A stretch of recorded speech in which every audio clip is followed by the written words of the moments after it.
छोटा सा अभ्यास, कोई कितनी देर सांस रोक सकता है वो देखिए। मैं गिन रहा हूं और आप बताइएगा, जिसकी सांस वापस शुरू हो जाए रुकने से मुझे बताइएगा वो हो गया। मैं गिन रहा हूं, ठीक है?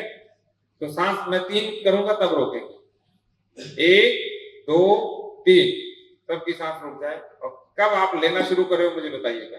1 2 3 4 5 6 7 8 9 10 11 12 13 14 15 16 17 18 19 20 21 22 23 24 25 26 27 28। कौन कौन ले रहा है? 30 31 32 33 34 35 36 37 38 39 40 41 42 43 मुझे लग रहा है सबकी शुरू हो गई है। आपको लगता है ना वायु निःशुल्क होती है? 2 मिनट बंद करा देते हैं, भगवान को कहते हैं भगवान बंद करिए 2 मिनट। तो क्या हमें उसे प्रदूषित करने का कोई अधिकार है? जहां हम पैदल चलते थे वहां बाइक लेके जाते, जहां हम साइकिल से जा सकते थे वहां कार से जाने लग गए, और जहां हम गाड़ी से जा सकते हैं या बस से जा सकते हैं या ट्रेन से जा सकते हैं वहां अपनी व्यक्तिगत कार लेकर के जाते हैं या हवाई जहाज से जाने लग गए। चलो किसी की व्यस्तता है तो मान लिया, लेकिन ऐसे ही किसा मुझे अच्छा नहीं लगता ट्रेन में चढ़ना, जबकि ट्रेन में चढ़ना कितना अच्छा रहता है, आपने थकावट नहीं होती, आप सारे समय का सदुपयोग कर सकते हो। उस समय आप पढ़ सकते हो, सो सकते हो, आराम कर सकते हो, कुछ भी कर सकते हो। और सबसे बड़ी बात, ट्रेन में एक्सीडेंट होने की संभावना न्यून है, न के बराबर, और गाड़ी में अधिकतम रहती है, गाड़ी और बाइक। तो भी हमने कौन सी चीज चुनी जो वायु को प्रदूषित कर रही है, हमारी प्रकृति को नष्ट कर रही है, हमारी आर्थिक स्थिति भी खराब कर रही है, तो वो हमने चुना। इसका तात्पर्य क्या है? एक तो आपको चीन का ज्ञान दिया, और ये सब हमें कौन सिखा रहा है? वेस्टर्न वर्ल्ड सिखा रहा है, पश्चिमी संसार हमें सिखा रहा है कि अधिकाधिक गाड़ियां खरीदो, अधिकाधिक गाड़ी चलाओ, अधिकाधिक हवाई जहाज चलाओ, तो इससे क्या होगा? हमारी जीडीपी बढ़ेगी।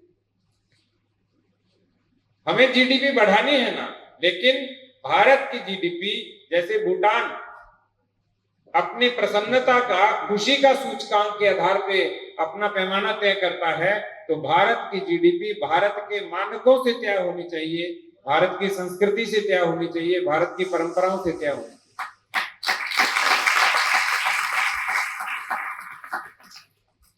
एक अंतिम उदाहरण मैं स्वयं का देते हुए आपको बताऊं। बताइए 4:30-5 बजे कौन उठता है यहाँ पे? चलिए, यानी हम इतने अभागे नहीं हैं, बड़े भाग्यशाली हैं कि इतने बच्चे कम से कम 4:30-5 बजे उठते। आपको बधाइयां, नहीं तो इतनी संख्या मुझे तो कहीं नहीं दिखती। अब लगभग 60-70% उठते हैं। सुबह उठने का सबसे बड़ा लाभ क्या होता है पता है? हम प्रकृति के साथ ही जाग जाते हैं। जब चिड़िया जागती है तब जाग जाते हैं, और जब चिड़िया सोती है तब सो जाते हैं। एक तो विद्युत की बचत होती है, दूसरा हमारा स्वास्थ्य रक्षण भी होता है। तो मैं रात को 12-1 बजे भी सोया तो भी मैं सुबह आज 5:15 बजे उठ गया। इन जनरल में 4:30 उठता हूँ, लेकिन आज मैं 5:15 उठा। और उठने के बाद क्या करते हैं? नहा धो के सबसे पहले तुलसी मैया को जल चढ़ाते हैं। क्यों चढ़ाते हैं तुलसी मैया को? क्योंकि तुलसी एक ऐसा पौधा है जो 24 घंटे क्या देता है? और हमारे यहाँ ये भी बता दिया कि तुलसी मैया बहुत पवित्र होती है, इसलिए दांतों के लगाओगे तो पाप लगता है। क्योंकि हमारे सभी लोगों को पता था कि इसमें पारा होता है, और पारा जब दांतों के लगता है तो ऊपर की इनेमल जो परत होती है वो नष्ट हो जाती है। आप सोच के देखिए, जो लोग हमें आज ज्ञान पिलाने आए हैं उनसे 10,000 वर्ष पहले हमने बता दिया था कि तुलसी माता है और इसके दांतों को स्पर्श नहीं करना। इसलिए हमारा हर व्यक्ति शिक्षित था। उसे हो सकता है लिखना नहीं आए, लेकिन ज्ञान के मामले में इतना ऊपर था कि आज की पीढ़ी भी उसके बराबर नहीं थी। वैसे भी हम कलयुग में जी रहे हैं। सतयुग ऊंचा था, फिर त्रेता आया, फिर द्वापर आया, कलयुग आया। तो कलयुग में धीरे धीरे क्या हुआ? उस युग का अवसान हो रहा है। हमें जो विकास लग रहा है ना, विकास नहीं है, इस युग का अवसान है। यदि वास्तव में वो स्थिति लानी है तो हमें राम राज्य लाना पड़ेगा, सत्युग लाना पड़ेगा, और जो संबल को सत्य व्रत कहा जाता था उस दिशा में जाना पड़ेगा। तब जाकर के हम वास्तव में उसी संस्कृति को प्राप्त कर पाएंगे।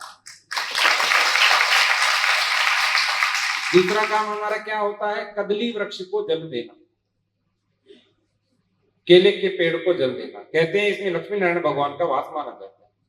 लक्ष्मी और नारायण, केले के वृक्ष की विशेषता है कि वो पूरे वर्ष उग सकता है।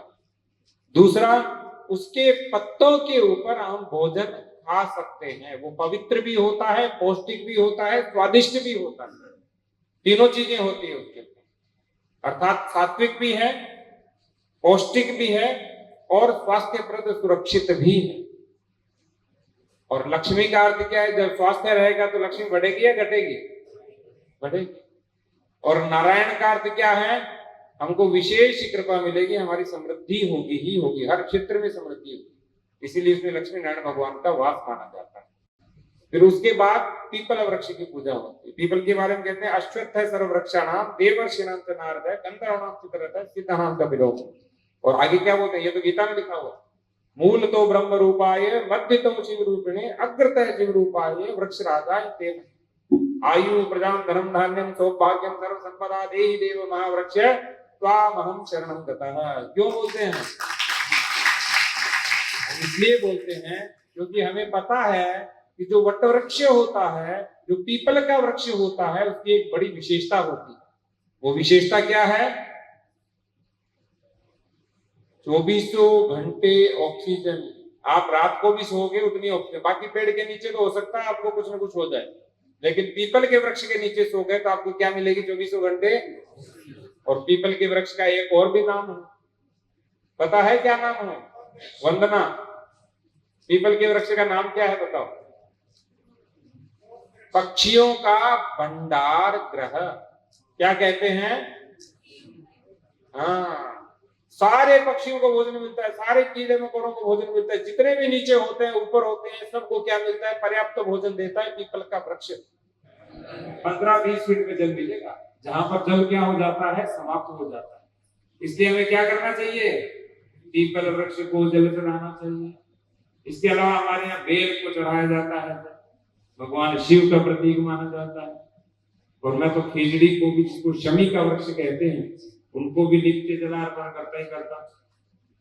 और फिर सूर्य भगवान को जल चढ़ाया जाता है, क्योंकि सूर्य भगवान ही पूरे विश्व को जल देते हैं।